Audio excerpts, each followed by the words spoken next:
Welcome to another edition of Bonne Vie Champagne TV, a show that's dedicated to helping our club members understand more about champagne.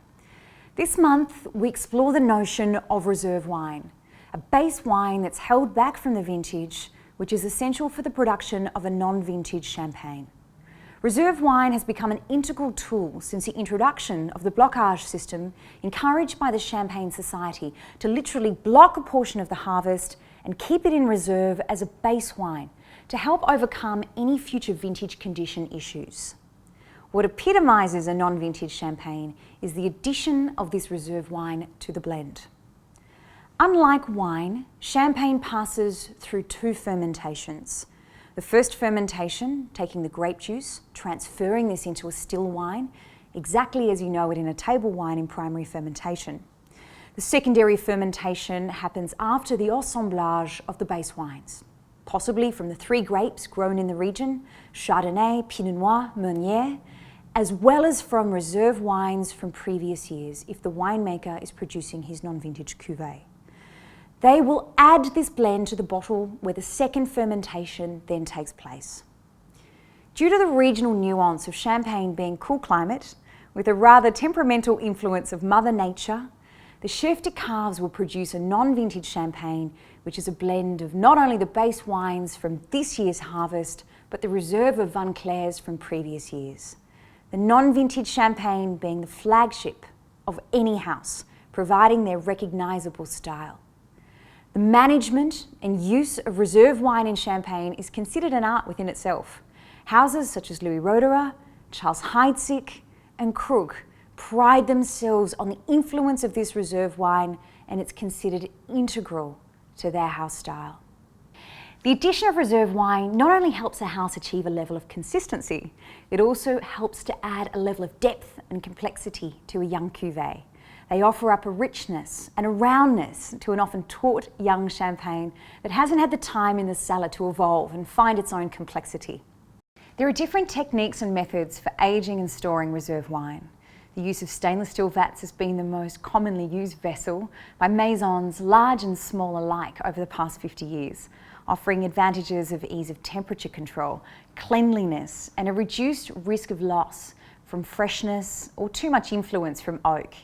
Stainless steel allows for the preservation of the true flavours of the base wine, and it aids in keeping the fruit characters of the wine fresh and true. But of course, there's pros and cons of aging reserve wines in both vessels. One of the benefits of aging reserve in oak is that it provides the wine with aromas, something that would be typically found in your spice rack: nutmeg, cinnamon, allspice, vanilla and clove. Also, you get these characters of caramel, mocha, butter and toffee, which are a delightful addition to wines that are matured in oak. Wood, specifically oak, is actually porous by nature, and that means the liquid stored in oak will experience a degree of evaporation. This is a natural process which contributes to the concentration of the wine, similar to the way a chef would reduce the sauce on a stovetop to intensify the flavours, the aroma and the flavour. These variables contributing to a fuller and richer complexity in the base wines. Some houses are also experimenting with cement eggs and other cement storage facilities which don't impart the influence of the wood in the wine, but allow it to breathe in a similar fashion. And we see this in wines like Berèche et Fille, which is featured in the club this month. Depending on the house, the amount of reserve wine that's added to a non-vintage cuvée could be anywhere from 10 to 40% with the addition of reserve wines. 10% being considered low and 40% being considered high. There are different methods for storing these reserve wines. Some winemakers keeping vintages completely separate from each other, and others blending recent years, such as 3 different vintages together. Alternatively, a perpetual blending system is used very effectively by a small number of meticulous winemakers in Champagne. In Spain, the producers of sherry use a system of maturation called Solera. The Solera system is a way of ensuring consistency with a portion of the current vintage being added to barrels or vats containing previous year's vintages in a perpetual and continual blend. Two houses which deploy a perpetual blending system within Champagne are Berèche et Fille and more recently Rudolf Peters of the esteemed house of Pierre Peters.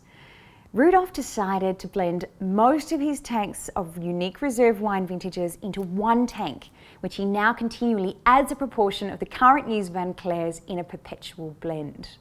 Now, not all champenois are using the Solera system, as it does take some management and can be expensive to hold such reserves, but it does add something very special to the champagne. Unfortunately, there's no real way of knowing which producers within the Champagne region are adding larger portions of their reserve wine to their non-vintage cuvées. But occasionally, you may see the words Reserve or Grand Reserve on the label, which could be an indicator as to the larger or older reserves being added to the wine, adding complexity. Look out for champagnes from Bourget-Chaffee, Pierre Peters, and of the larger houses, of course, Charles Heidsieck, who add up to 40% of reserve wine as standard, and the House of Louis Roederer. So that is it for this week. Feel free to write to us at info@lbvchampagneclub.com for more information on reserve wines. See you next time, and thank you for joining us.